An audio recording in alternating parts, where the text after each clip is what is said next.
Haya, tunaendelea na kipengele chetu cha tutorial. Kipengele kinachofuata sasa hivi ni kuingiza maandishi katika kazi yetu. Unakuja katika hii hapa text. Ukishaiweka hapa, unaibonyeza kwa nguvu katika peji yako. Inakuwa tayari hapo ishakaa. Ukitaka kuingiza hati, unakuta hii hapa alama ya kuandika hayo maandishi yako. Unaandika neno lako. Mfano hapa tumesema sasisho. Sasisho.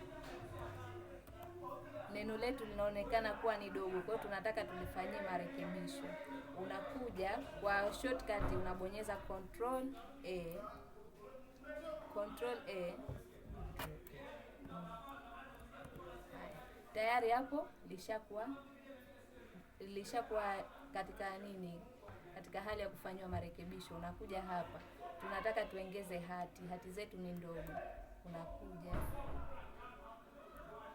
Tuseme tunaweka size 30 hapo. Lakini pia bado dogo. Unaongeza tena hapa. Tunakuja mpaka 70. Haya. Sasa tunataka tubadilishe huu mwandiko uliokuwepo. Kwa hiyo tunaingia hapa. Tunatafuta mwandiko ambao unaona hili neno litakuwa lipo vizuri, linaonekana vizuri mwenyewe kwa mujibu unavyolitaka. Haya. Mfano kuna hili hapa inaitwa Lucid Sans. Haya.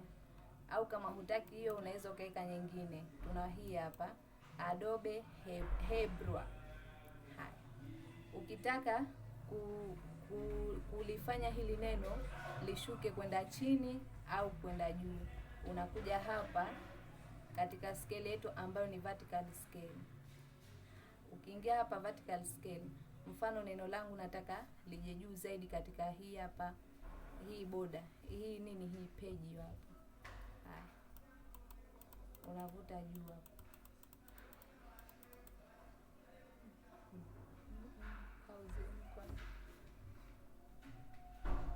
Haya. Ukiongeza kwa hapa neno linaweza likazidi juu zaidi kupitia ile frame ambayo umeiweka katika kuandika hizo hati.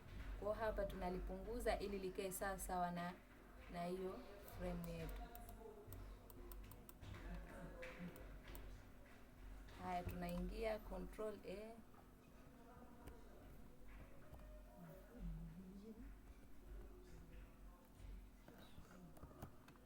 Ukishafanya hapo katika Control A, ukisha kuitia hiyo kivuli, unakuja katika hapa tunapunguza ili ikae sawa sawa na hii frame. Tunaingia hapa katika ile